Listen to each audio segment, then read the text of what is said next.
جنگ بدر دین اسلام کی سب سے بڑی جنگ ہے جو مسلمان اور کافر کے بیچ میں لڑی گئی۔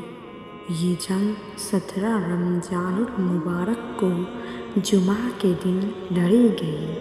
اس میں مسلمانوں کی تعداد صرف 313 تھی اور کافروں کی تعداد 1000 کے قریب تھی۔ اس جنگ کے لیے مسلمانوں کے پاس کافروں کے مقابلے جنگ میں لڑنے والے صحابہ کی تعداد بھی کم تھی اور گھوڑ سوار بھی کم تھے، ہتھیار بھی کم تھی۔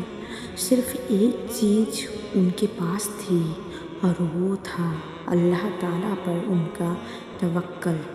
بہت زبردست اسٹوری ہے یہ اسلام کی پوری۔ یہ ویڈیو پورا ضرور دیکھیں۔ جنگ جمعہ کے دن ہونے والی تھی۔ اس سے پہلے جمعرات کی رات یعنی شب جمعہ یہ سارے مسلمان نماز تراویح دعا و مناجات میں مشغول تھے۔ سب مسلمان ڈرے ہوئے تھے، رو رو کر اپنے رب کے حضور دعائیں کر رہے تھے۔ جنگ میں کامیابی پانے کی ایک الگ سا خوف چھایا ہوا تھا۔ دوسری طرف کافر عیش و آرام کر رہے تھے، طرح طرح کے کھانے کھائے جا رہے تھے، ناچ گانا ہو رہا تھا، شراب پی جا رہی تھی، غرور و تکبر کیا جا رہا تھا۔ دوسری جانب ہمارے نبی صلی اللہ علیہ وسلم تڑپ تڑپ کر اپنے رب سے دعائیں مانگ رہے تھے۔ جنگ میں فتح پانے کی اب رات کا آدھا حصہ ہوا تو سب تھک کر سو گئے۔ کافر ناچ گانے کرتے کرتے، شراب پیتے پیتے سو گئے۔ یہاں مسلمان بھی نمازیں دعائیں کرتے کرتے بھوک سے تھک کر سو گئے، لیکن ہمارے نبی صلی اللہ علیہ وسلم روتے رہ گئے، گڑگڑاتے رہے۔ آپ کو اس حال میں چھوڑ کر حضرت ابوبکر صدیق رضی اللہ تعالیٰ عنہ کیسے سو جاتے؟ آپ کے ایسے حالات دیکھ کر آپ بھی تڑپ تڑپ کے رو رہے تھے۔ ہمارے نبی صلی اللہ علیہ وسلم اپنے رب کے حضور دعائیں کرتے رہے۔ کچھ احادیث کے مفہوم میں ہے کہ آپ نے کیا کیا دعائیں کی تھی اس رات۔ آپ نے دعائیں کی کہ یا اللہ یہ قریش کے لوگ ہیں، اپنے تکبر اور غرور کے ساتھ آئے ہیں تیرے رسول کا جھوٹا ثابت کرنے کے لیے۔ یا اللہ جس مدد کا تو نے مجھ سے وعدہ کیا تھا اب وہ بھیج دے۔ اگر جنگ میں میرے یہ ہیرے مطلب یہ 313 مسلمان اگر ہلاک ہوئے تو دین اسلام کا نام و نشان مٹ جائے گا، کیونکہ یہ دین یہ اسلام کی بنیاد ہے۔ یا اللہ اس امت کو فرعون اب بچ کر نہ جائے تو اسے ہلاک کر دے۔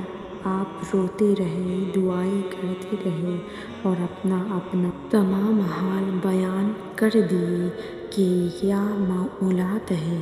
سب کچھ یہاں ہم سب کو ایک بات سیکھنی چاہیے دعا مانگنے کا طریقہ سے کہ ہمارے نبی صلی اللہ علیہ وسلم اللہ تعالیٰ کے نبی ہیں، لیکن دیکھیں ان کی کیفیت مانگنے کی۔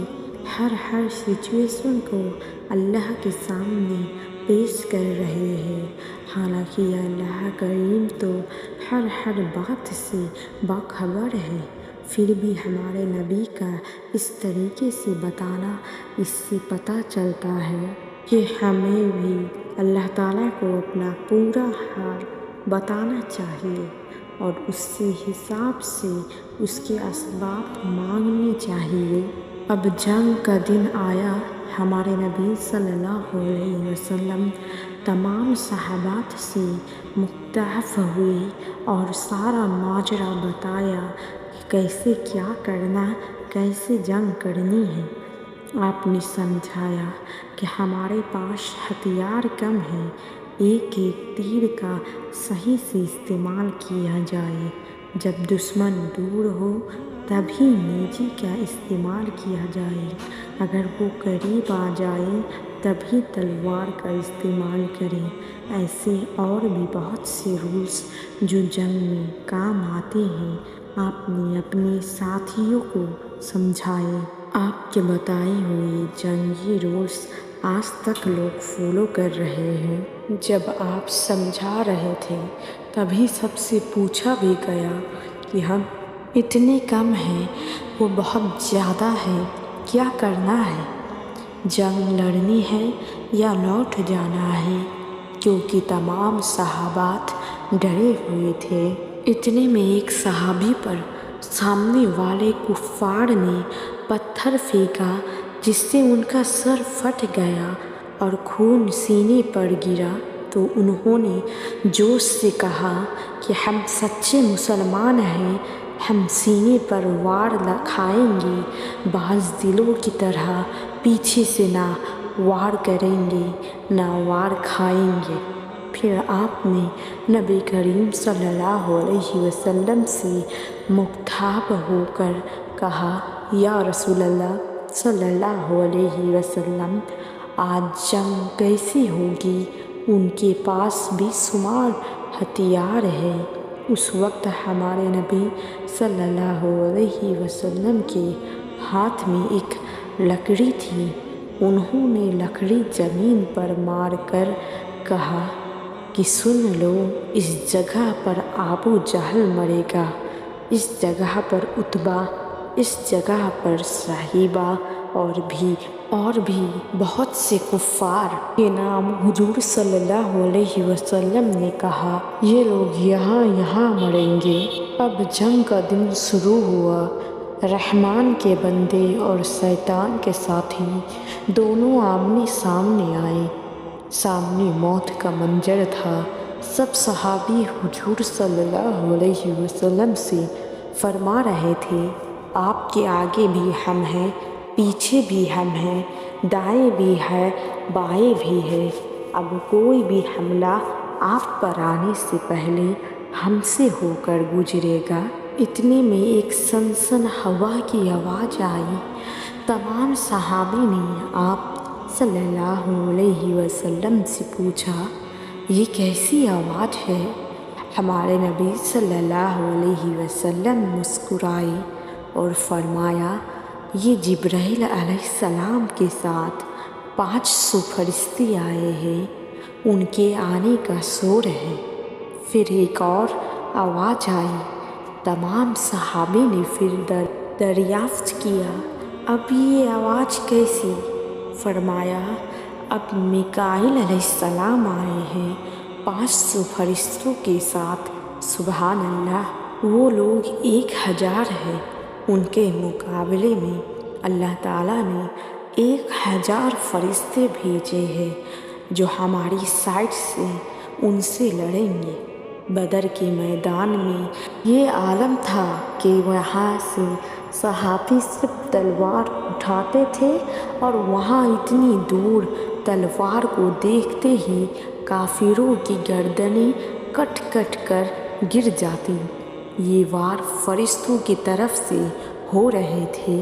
اللہ کریم کی مدد آ پہنچی اور جس جگہ پر ہمارے نبی صلی اللہ علیہ وسلم نے لکڑی سے اشارہ کر کے بتا دیا تھا کہ یہ جگہ پر یہ کافر گرے گا، رب کریم کی قدرت دیکھیے، اپنے محبوب کے کہے پر کلمے کو سچ کر دیا اور وہی جگہ پر سب کٹ کٹ کر گرے۔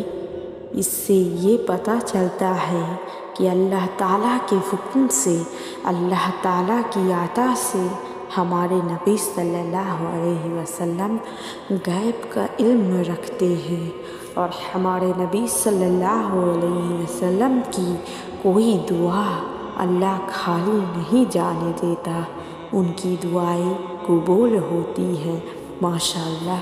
اس واقعے سے پتہ لگے گا کہ اللہ تعالیٰ پر توکل کیا جائے تو اللہ غیب سے امداد فرماتا ہے۔